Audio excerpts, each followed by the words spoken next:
কমিটির সভাপতি অধ্যাপক আনোয়ার হোসেন এবং সমবেত বন্ধুগণ, আমিও অবাঞ্ছিত জাহাঙ্গীরনগর বিশ্ববিদ্যালয়ে আমি কোনোদিন পড়ি নাই, পড়াই নাই।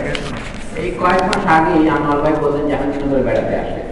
আমি মাঝে মাঝে বেড়াতে যাই পাখি দেখার জন্য, এর বেশি আমার কোনো মানবিক সম্পর্ক নাই। কাজে আমি ভাবছিলাম আমার পক্ষে কিছু বলা আদৌ সঙ্গত হবে। এটা হচ্ছে অভিজ্ঞতা আছে, এই বই থেকে অভিজ্ঞতা আছে। আমি গতকাল সন্ধ্যায় বই পেয়েছি এবং সারা রাত আমি বইটা পড়েছি, প্রায় শেষ করেছি বলা যায়, দলিলপত্রগুলি ছাড়া।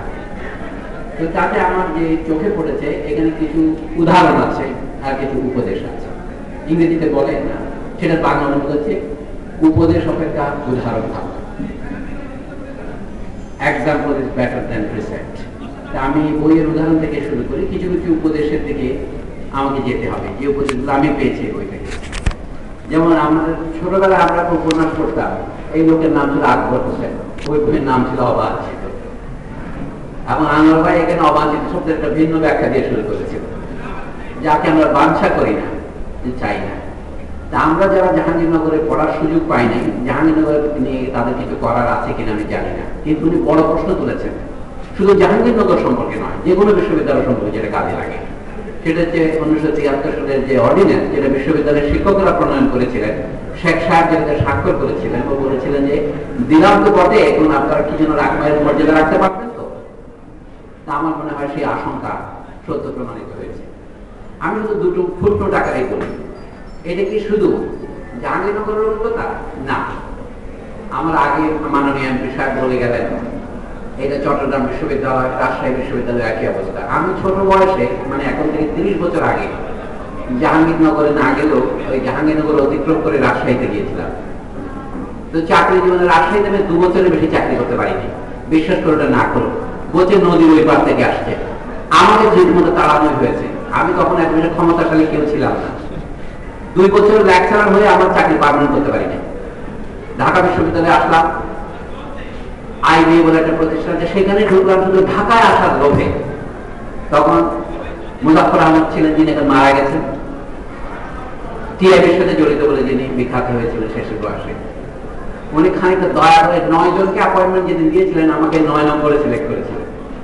মানে আরেকজন কম নিলে আমি এখানে চাকরি পেতাম না। ঢাকা বিশ্ববিদ্যালয়ে আমি চাকরি পাই নাই, সেটা বলা বাহুল্য, কারণ ওর যোগ্যতা আমার ছিল না কখনোই। তো এইভাবে যখন আমি 2 বছর পরে আইবি এর চাকরিটা হারালাম, তখন আনোয়ার ভাইয়ের সাথে আমার আরেকবার দেখা হয় 1990। আমি বিদেশ থেকে ফিরে আসলাম, দেখি যে আইবিএতে আমার চাকরি নেই। ওনাকে বললাম যে কি করা যায়। তখন হুমায়ুন আহমেদ সিন্ডিকেটের মেম্বার ছিলেন, তার সাথে দেখা করতে গেলাম। বিশ্ববিদ্যালয়ের পাথর নড়ানো আমার কেন? আমি বলবো অনেক বড় লোক রমেশচন্দ্র মজুমদারেরও নেই। রমেশচন্দ্র মজুমদারের স্মৃতি কথা আপনারা অনেকে পড়েছেন, এটা মুড়িমুড়কির দামে পাওয়া যায়, 1978 সনে বেরিয়েছে। সেখানে ঢাকা বিশ্ববিদ্যালয় প্রতিষ্ঠার যে কাহিনী উনি বলেছেন, সেটা আজকের জাহাঙ্গীরনগর থেকে একটু আলাদা নয়। একটা সংক্ষিপ্ত উদাহরণ দিই আমি, আমাকে দয়া করে সাম্প্রদায়িক বলবেন না। আমি ওনার উদাহরণ দিচ্ছি এই জন্য যে ঢাকা বিশ্ববিদ্যালয় প্রতিষ্ঠার সময়ে কলকাতা বিশ্ববিদ্যালয়ের vice chancellor sir Ashutosh Mukherjee এটার বিরোধিতা করেছিলেন। অথবা এভাবে বলি, বিরোধিতা কে করেননি? তখন বাংলা তৎকালীন গভর্নর বা লেফটেন্যান্ট গভর্নর যিনি ছিলেন, তিনি তাকে ডেকে বললেন, আপনি কি চান আশুতোষ? ঢাকায় আমি একটি বিশ্ববিদ্যালয় করবো, যেহেতু আমি বঙ্গভঙ্গ রদ করেছি, আমি কথা দিয়েছি 1912 সনে, কিন্তু এখন 1920 হয়ে যাচ্ছে, আমাকে বিশ্ববিদ্যালয় করতেই হবে, আপনি কি চান বলুন। উনি ভদ্রলোক।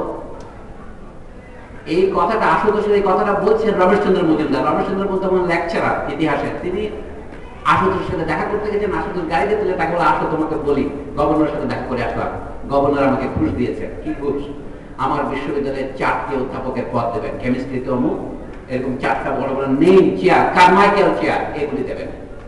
তাহলে বলছি কি, আশুতোষ তুমি ঢাকা বিশ্ববিদ্যালয়ের বিরোধিতা করবো না, তোমাকে আমি 4টা ঘুষ দিলাম। উনি বলেন আমি ঘুষ দিয়েছি, তবে একটা শর্ত আছে, ঢাকা বিশ্ববিদ্যালয় করা যাবে, কিন্তু বিশ্ববিদ্যালয়ের পরিধির মধ্যে চারদিকে 10 মাইলের বাইরে বিশ্ববিদ্যালয়ের কোনো নিয়ন্ত্রণ থাকবে না, কলকাতা বিশ্ববিদ্যালয়ের নিয়ন্ত্রণ বজায় থাকবে। আপনার তখন বিশ্ববিদ্যালয় ছিল, এখন শিক্ষা বোর্ড যা করে তাও করতেন, সেই জন্যই মাধ্যমিক, উচ্চ মাধ্যমিক সবকিছু বিশ্ববিদ্যালয়ের অধীনে ছিল।